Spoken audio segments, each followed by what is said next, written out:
عامر صاحب، مجھے ایسا لگ رہا تھا جب سے مذاکرات کی یہ بات چلی تھی کہ چل یہ سیاست کی گاڑی ہے، کچھ چلے گی، کچھ آگے بڑھے گی، مگر پہیے تو رک گئے. ایسا لگتا ہے کہ جام ہو گیا یہ سارا سسٹم، دوبارہ سے کوئی نہیں چلنے والا. جی، یہ جب سے بات چیت کا عمل شروع ہوا ہے، میری تو اور آپ کی بھی یہ ایک مستقل ایک یہ سوچ رہی ہے کہ یہ ان میں کوئی جان نہیں ہے. بنیادی طور پہ یہ حکومت جو ہے یہ اتنی با اختیار نہیں ہے. ان کو آگے کیا گیا، مگر ڈیفینیٹلی ان کے اوپر پریشر تھا. پیچھے سے اسٹیبلشمنٹ کی مرضی کے ساتھ وہ یہ مذاکرات کر رہے تھے. تو یہ ایک سٹیپ آگے، دو سٹیپ پیچھے، یہی ایک طریقہ کار رہا ہے. تو ابھی جو تعطل آیا ہے، آفیشلی تو یہ کہا گیا ہے کہ نون لیگ عرفان صدیقی صاحب نے کہ جی ہمیں انہوں نے لکھ کے دینا تھا اپنی چارٹر اور ڈیمانڈ، وہ نہیں دیا. ان کی طرف سے یہ ہے کہ ایک بنیادی جو نقطہ تھا بات چیت کے عمل کے لیے، وہ عمران خان صاحب کے ساتھ ملاقاتیں تھیں. ان کا جی ملاقات نہیں کروا سکے، تو اس میں یہ سوال آ جاتا ہے کہ اگر اس حکومت کے پاس اتنا بھی اختیار نہیں ہے کہ یہ عمران خان کے ساتھ ملاقات کروانے کا، تو باقی یہ جو ان کے اور ڈیمانڈز ہیں بنیادی کہ رہائیاں کروائیں گے یا یہ باقی چیزیں معاملات کے جو ہے یہ کیسے کر سکیں گے. اس وجہ سے پھر پی ٹی آئی کے اس بیانیے میں جان ہے کہ یہ کوئی اتنے یا سنجیدہ نہیں ہے. میرا خیال ہے کہ دونوں طرف سے یہ ایک پاور گیم ہو رہی ہے.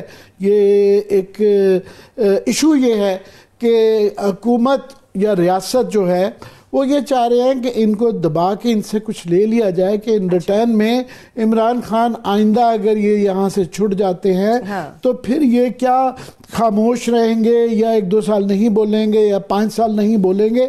ڈیل کیا ہے، کوئڈ پرو کیا ہے، ان ریٹرن میں یہ کیا دیں گے. اور جبکہ پی ٹی آئی کا یہ خیال ہے کہ یہ اپنی مجبوری سے ہمارے ساتھ بات کر رہے ہیں اور ہم یہ ان کا یہ ایک دفعہ دیکھ لیتے ہیں ٹرائی کر کے کہ اگر کچھ ملتا ہے تو، ورنہ ان کو پتا ہے کہ وہ اعلان 31 جنوری کا دے چکے ہیں، اس کے بعد وہ سڑکوں پہ آئیں گے. اور حکومت کے لیے جو ہے اس کی پولیٹیکل کاسٹ اور اکنامک کاسٹ اس لیے کہ مارچ میں دوبارہ آئی ایم ایف کے پاس جانا ہے اور کوئی فگرز اتنے اچھے نہیں آ رہے. نہ انٹرنل جو ہے تقریباً 386 ارب ڈالر کی انٹرنل شارٹ فال ہے، ٹیکسز پورے نہیں ہو رہے، اور ایکسٹرنل فائنینسنگ کے بھی ایشو آ رہے ہیں. 1.5 سے 2 بلین ڈالر کا فرق آ رہا ہے. اور بھی آئی ایم ایف کو کافی کنسرنز ہیں جس کا اگر سڑکوں میں بھی لوگ ہوئے تو وہ ایک معاملہ ہوگا. ساتھ میں بیرونی پریشر بھی، جنوری 20 کو ٹرمپ صاحب نے آ جانا، اور وہاں سے بھی کچھ حکومت کے لیے اچھے اشارے نہیں آ رہے. اور اس کے دوران میں ہوا یہ کہ آج جو اسلام آباد ہائی کورٹ کا توشہ خانہ 2 کا جو ڈیٹیل ججمنٹ آ گئی، اس کے اندر انہوں نے پہلے ہی توشہ خانہ 1 میں ان کی ضمانت ہو چکی ہوئی ہے، 2 میں بھی ضمانت ہو چکی ہوئی ہے. یہ ڈیٹیل ججمنٹ جو اسلام آباد ہائی کورٹ سے آئی ہے، اس کے بعد جو اس کی گراؤنڈز تھیں اس میں سے بالکل جو ہے نا انہوں نے ہوائی نکال دیا. ان ٹائروں میں کوئی ہوائی نہیں رہ گئی ہے. انہوں نے کہا جناب یہ 2023 میں قانون بنا کے کہ جی وہ جمع کرانا ضروری تھا، جو بھی تحفہ ملا تھا وہ ایک جرم بنا دیا تھا، جبکہ پہلے یہ قانون تھا کہ آپ نے رسیدیں صرف دکھانی ہیں، تو یہ بات کا اطلاق نہیں ہوتا.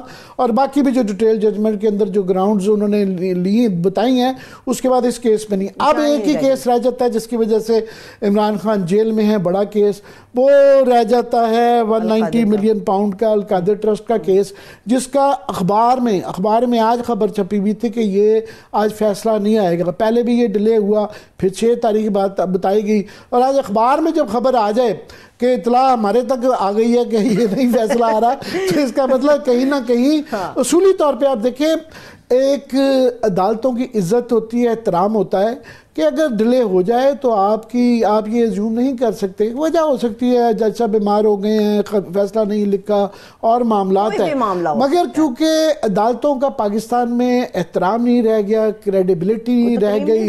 یہ چھوٹی عدالتیں بیچاری ماتحت عدالتیں تو بڑی مظلوم سی ہیں. تو پھر عدالتوں کے اس طرح کی ڈیلے کے اوپر ہمارے اور آپ جیسے لوگ جو ہیں وہ پھر یہ کرتے ہیں، شک پڑتا ہے کہ یہ کوئی بات یہ ہے کہ کیونکہ یہ بات چیت کا عمل رکا ہوا ہے، اس سے کنیکٹڈ ہے، تو یہ پریشر ڈال رکھا ہوا ہے کہ یہ ایک قسم کی تلوار لٹک رہی ہے کہ فیصلہ. حالانکہ پی ٹی آئی کے لوگوں کا یہ کہنا ہے کہ جناب یہ اگر ہمارے خلاف بھی فیصلہ آ جاتا ہے تو ہمارے لیے اچھا ہے کہ ہم اس فیصلے کے اندر جا نہیں ہیں، ہائی کورٹ میں جا کے ہمیں جس طرح توشہ خانہ کے کیسز دونوں 1 اور 2 کے اندر انصاف مل گیا، ہمیں وہاں سے انصاف مل جائے گا، ایدر وے یہ فیصلہ آنا چاہیے.